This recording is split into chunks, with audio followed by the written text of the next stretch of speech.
She's somebody who successfully reinvented a publicly minded organization, much like we're having to reinvent ourselves here at Mozilla.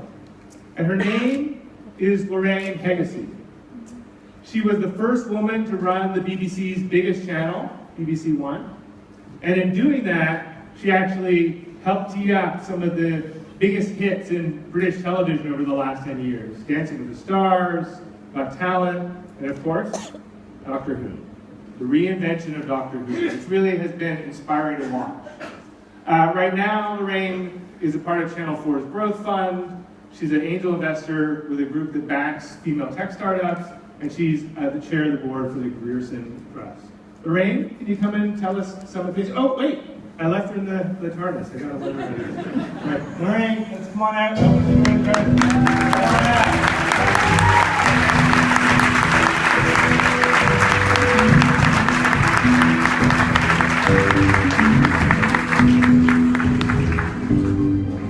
I've been waiting all my life to come out of a TARDIS. Thank you, Mozilla. So, good morning. I'm going to speak to you today about one of the world's biggest television shows.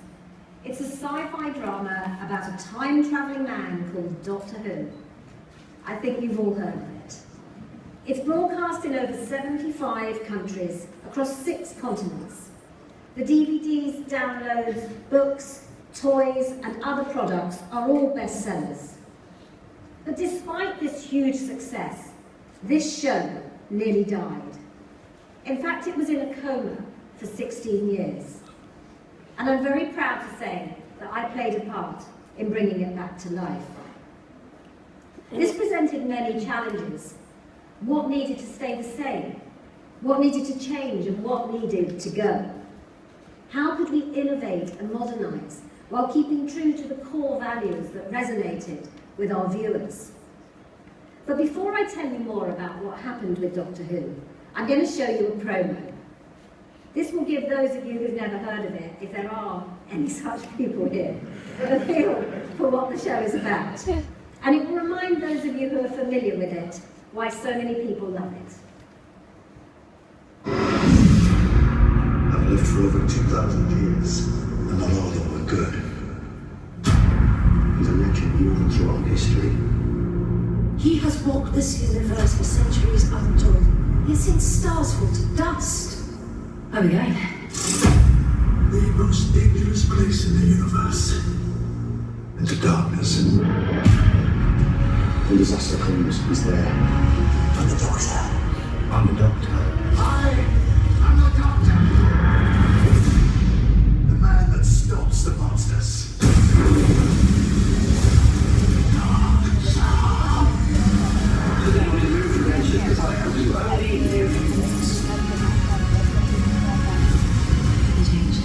You regenerated. I don't understand. Many faces, many lives. They can literally bring themselves back to life.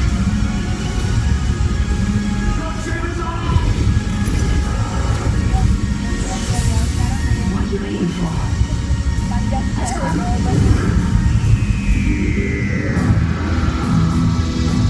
Hello, Mama. Welcome to Korea. In the beginning, no one knew about it. And now we're very excited so we can buy official products and we don't have to make everything we wear.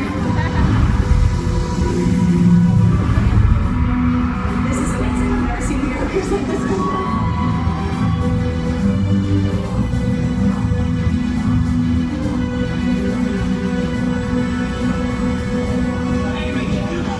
The Daleks are right on my tail. Quick, we need to reset the time circuits. Oh no, I left my sonic screwdriver behind.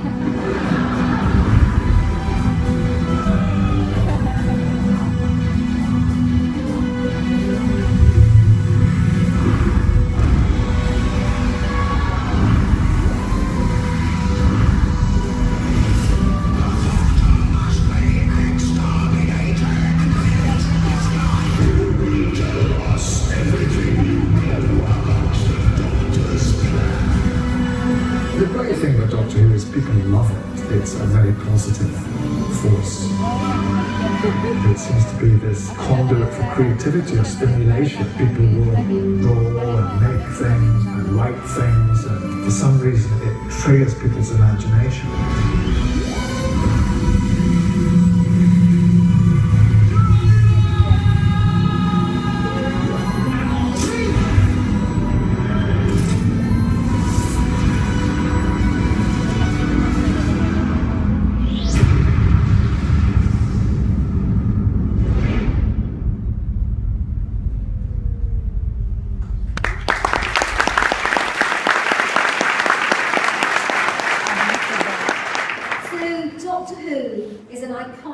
Of British culture.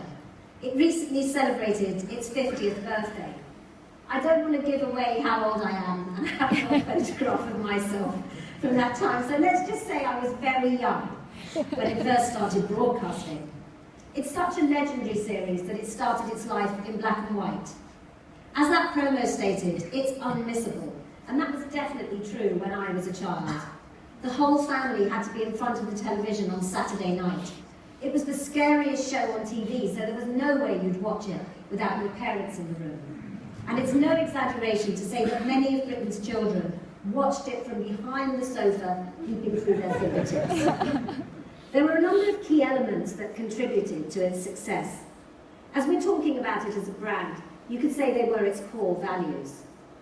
First, there's the Doctor himself. Oh, sorry, I forgot my clicker. A highly eccentric, intelligent individual with a somewhat idiosyncratic taste in clothes. Not only can Doctor Who time travel, but he can also regenerate. So as you saw in the promo, there have been many different Doctor Whos during the lifetime of the series.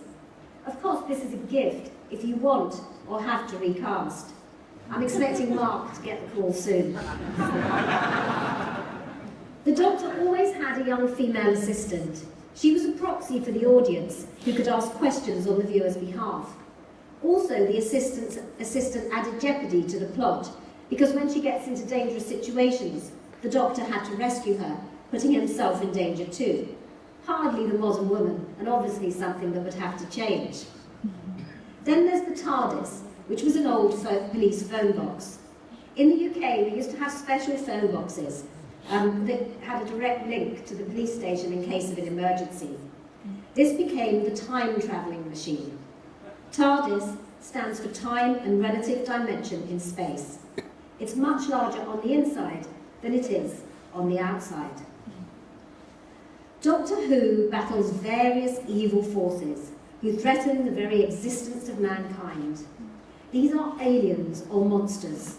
The originals and most famous are the Daleks, with electronic voices uttering the catchphrase, "Exterminate, exterminate." Yeah. They're powerful, they're dangerous, and they're not to be trusted. I'm going to play you a clip of the Daleks as they were seen on TV in the early 1960s. It might seem very tame now, but this was groundbreaking to us then, and so scary.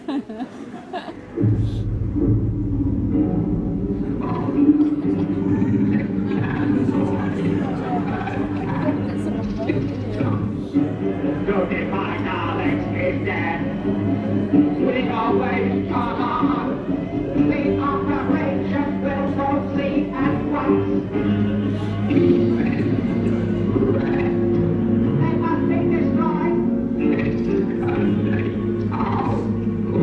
Exterminate them! Exterminate!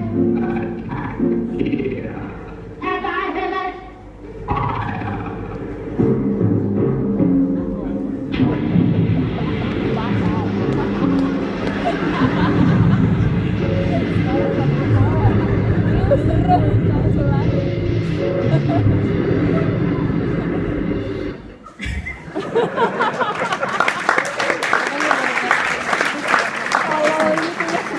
It's amazing what scares you as a child. So, generations of children grew up with Doctor Who and the Daleks as a key part of their childhood. Even though the special effects were low budget and the sets often wobbled, we all suspended our disbelief. It achieved cult status. Numerous fan clubs sprung up, And there were Doctor Who conventions where people would come dressed as their favourite doctor or character and debate the finer points of the plots. However, after around 25 years, the gloss started to fade. The show looked old-fashioned, and eventually it was taken out of the schedule, amidst much wailing and gnashing of teeth from the die-hard fans, who saw this as a complete betrayal by the BBC. One of my predecessors as controller of BBC One, now Lord Michael Braid, was the man who took the decision. He said, "The show was ghastly, it was pathetic, it lost its way. Cardboard things probably clonking across the floor, trying to scare kids. You just sat and laughed at it." And it was certainly true that the low-budget simplicity and charm of Doctor Who couldn't compete with films like Star Wars and high-budget American TV imports like Battlestar Galactica.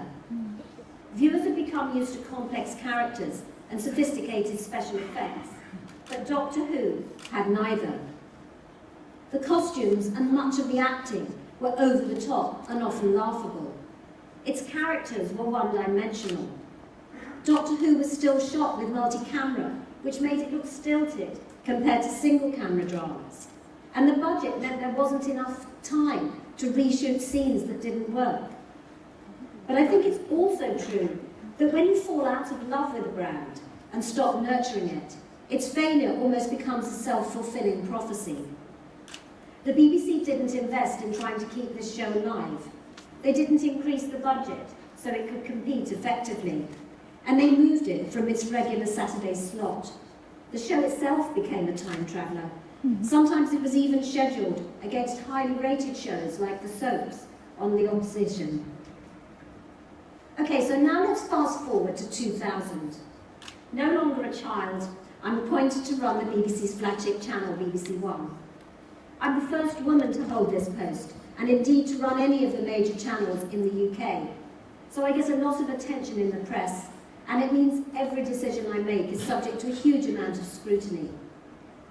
BBC One's star had faded, and I was charged with re-energising the channel, which pretty much meant a wholesale shake-up of the schedule, and as well as a major rebranding exercise. One of the things it's important for you to understand is that the BBC carries no advertising and is publicly funded through a licence fee paid by every household in Britain that owns a TV set. By the way, it's not expensive. It's £145 sterling a year. That's around $210 US. This unique funding mechanism means the British public feels a huge sense of ownership of the BBC and cares passionately about it. This is a great asset, but it can be a big liability, particularly when you disappoint viewers, and particularly when you're doing what I was doing, which was implementing major change. Indeed, I'd say that Mozilla and the BBC have a lot in common, as their values are rooted in serving the public and in making information, education and entertainment available to everyone in a way that's free from commercial constraint. When I took over BBC One, it was a pretty lacklustre channel. It was underfunded, and competition from the emerging multi-channel network was starting to bite. It's very easy for organisations to be so focused on their future-facing strategy that they lose sight of what's important in the present. The BBC had been preoccupied with preparing itself for the digital future, setting up a world-class website and launching new digital channels. In one way, this was great and pretty far-sighted, as it put the BBC way ahead of its commercial rivals and helped to introduce the British public to online and digital services. The downside was that they took their eye off BBC One, choosing to invest more money in digital rather than to increase the channel's resources so that it could compete more effectively. When we did research, it showed that the way the public felt about BBC One disproportionately affected their view of the whole of the BBC. I'm sure that's true for Mozilla too. There's usually one product that's crucial to make sure that you get right. Otherwise, consumers start to lose confidence in you. I'm guessing for you that would be Firefox. So it didn't matter if the BBC had the best website ever invented if we didn't have enough good programmes on BBC One. As you can imagine, I had a big responsibility on my shoulders. Luckily, I like a challenge. Turning a channel around is a bit like turning a supertanker, because it takes months and months to get new ideas through development and into production.